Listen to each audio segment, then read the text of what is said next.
¿Qué tanto control tuvo el gobierno del Imperio Otomano sobre sus dominios?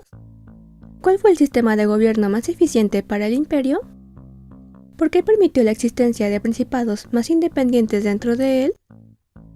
Porque hay muchas preguntas por resolver, acompáñenme a historizar. Poco antes de mediados del siglo XIV, el Estado otomano, nacido en 1302, era uno más de los muchos principados de la región de Anatolia.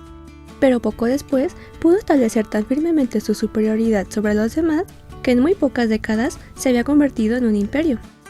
Perduró durante más de 600 años, hasta el siglo XX, y se extendió por diferentes regiones, el sudeste europeo, Asia Occidental, el Cáucaso y el norte de África, gobernando sobre poblaciones con diferentes lenguas, etnias y religiones.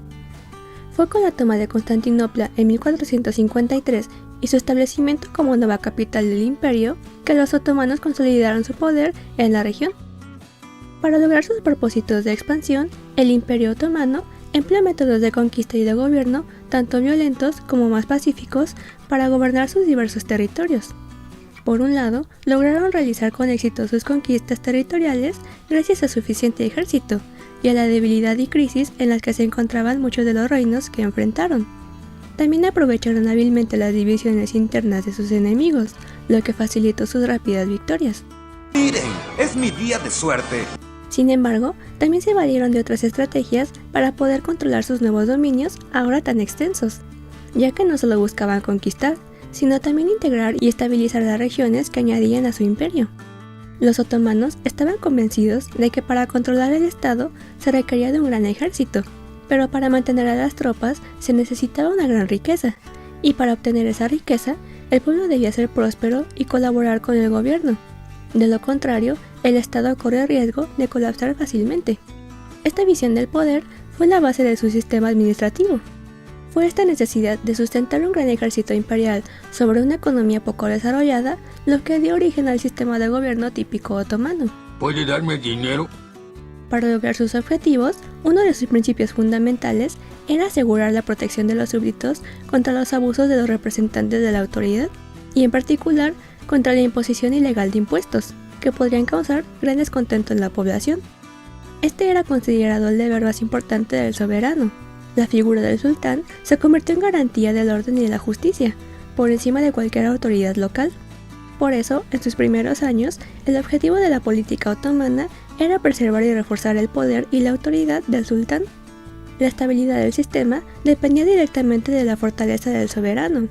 Su autoridad no solo era fuente de legitimidad, sino que garantizaba el equilibrio entre las diferentes comunidades, las élites locales y los grupos religiosos. Por eso, en sus primeros años, el objetivo de la política otomana era preservar y reforzar el poder y la autoridad del sultán. Por otro lado, siguiendo las antiguas tradiciones persas, los sirvientes del gobernante se dividían en dos grupos, la clase militar y los burócratas, entre los cuales los visires ocupaban el rango más alto. Ellos controlaban efectivamente el gobierno para cumplir con sus ideales. En el periodo clásico del imperio, el sultán delegaba su autoridad únicamente a los visires, especialmente en el gran visir, cuyo poder llegó a ser casi comparable con el del propio sultán. El gran visir tenía la autoridad para firmar tratados, dirigir las campañas militares y supervisar la recaudación de impuestos. ¿Qué haría esta ciudad sin ti, Bob Esponja? Sin embargo, todo este sistema no pudo aplicarse de manera inmediata a medida que el imperio se expandía. Durante el periodo de conquista, el establecimiento de la administración otomana fue un proceso gradual, que no siempre se completó por completo ni de manera uniforme. En su momento de mayor expansión, el imperio alcanzó límites muy grandes, abarcando 3 continentes. En África, ocupó la actual Argelia, Túnez, Libia, Egipto, parte de Etiopía y Sudán. En Asia, Turquía, Irak, Líbano, la costa de la península arábiga y el norte de Yemen. Y en Europa, Hungría, Rumanía, Bulgaria, Croacia, Serbia, Montenegro, Albania, Grecia y Ucrania. Este crecimiento tan acelerado hizo cada vez más difícil para el gobierno otomano mantener un sistema centralizado de poder, y su influencia varió de acuerdo con la ubicación y las características de cada provincia. Entre las zonas bajo dominio otomano y las áreas donde se libraban las guerras santas, existía una zona de transición formada por estados semi-independientes y estados vasallos del imperio. Esta franja fronteriza funcionaba como un espacio donde los príncipes locales y los líderes militares gozaban de mayor libertad, pero siempre bajo vigilancia otomana. ¡Cuidadito! Estas áreas fronterizas eran mucho más independientes que las provincias más cercanas a la capital. En muchas de ellas, los otomanos permitieron que las dinastías locales conservaran mayor autonomía en asuntos internos, siempre que cumplieran con el pago de tributos anuales y proporcionaran fuerzas auxiliares para las campañas militares. Este modelo se correspondía con el ideal otomano de gobierno, en el que se debía ofrecer buena administración y beneficios a los habitantes a cambio de su contribución al crecimiento y sostenimiento de todo el imperio.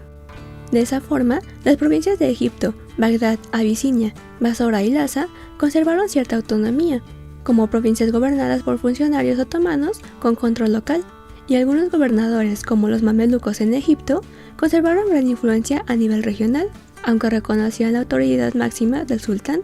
Un precio razonable. Por otra parte, algo fundamental a lo que se enfrentó el gobierno otomano fue que muchos de sus súbditos, especialmente en las regiones europeas, eran mayoritariamente cristianos. Eso requería una política más flexible que evitara conflictos religiosos abiertos y que permitiera cierta integración de las poblaciones conquistadas. Por eso, otra estrategia usada ahí por los otomanos fue el sistema Millet, que se aplicaba principalmente a las comunidades religiosas dentro del imperio, a los griegos ortodoxos, armenios, incluso judíos y otros grupos menores, a quienes se les permitía administrar sus asuntos religiosos, judiciales y educativos, a cambio de lealtad y pago de impuestos. Tenemos un trato, anciano feo y perturbador. En estas zonas, principalmente en las más alejadas de la capital, los principados de Moldavia, Valaquia, Transilvania, Georgia y Circasia se mantuvieron como estados semi-independientes bajo el sistema de vasallaje. Cada uno tenía su propio líder religioso local que actuaba como intermediario entre la comunidad y el gobierno otomano, garantizando así la estabilidad social. En este sistema, los territorios conservaron sus propios gobernantes, leyes y administración interna. No eran gobernados directamente desde Estambul, ni estaban plenamente integrados en la estructura imperial. Aunque pagaban tributos, prestaban apoyo al militar y aceptaban la supremacía otomana.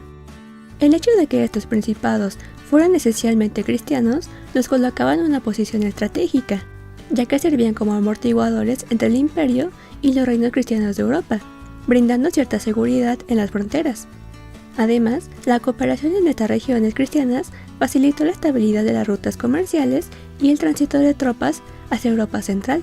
A eso se le llama estrategia. En todas las provincias, el sultán establecía guarniciones militares para vigilarlas.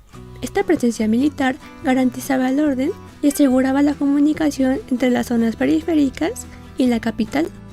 También actuaba como una fuerza de control que limitaba el poder de las autoridades locales. Además, prevenían enfrentamientos entre musulmanes y cristianos, escoltaban a embajadores en sus viajes y protegían las caravanas y los envíos de dinero al tesoro imperial. De esa forma, las políticas de tolerancia religiosa y la concesión de privilegios a las élites locales fueron esenciales para mantener el imperio. Los otomanos estaban tan comprometidos con ese sistema de control que incluso el gobierno otomano reclamó soberanía teórica sobre estados como Venecia, Polonia y el Imperio Habsburgo, ya que en distintos momentos estos estados pagaron tributo al imperio. También reclamaron cierta autoridad sobre Francia cuando el rey Francisco I buscó una alianza con los otomanos para enfrentar a los Habsburgo. Para el siglo XVII, a medida que la autoridad central del imperio se debilitaba, el poder en las capitales de provincias distantes como Argelia, Egipto o Bagdad pasó gradualmente a manos de las autoridades locales, lo que abrió el camino para la formación de una nueva clase gobernante local y dio inicio al proceso de descentralización del gobierno otomano. Esa tendencia marcó el comienzo de una transformación del imperio que continuaría hasta su desintegración en el siglo XX. Saludos y muchas gracias a Jorge Álvarez por ser miembro del canal. Gracias por tu apoyo. Gracias por ver el video de hoy. Los espero en la próxima ocasión para seguir respondiendo más preguntas históricas.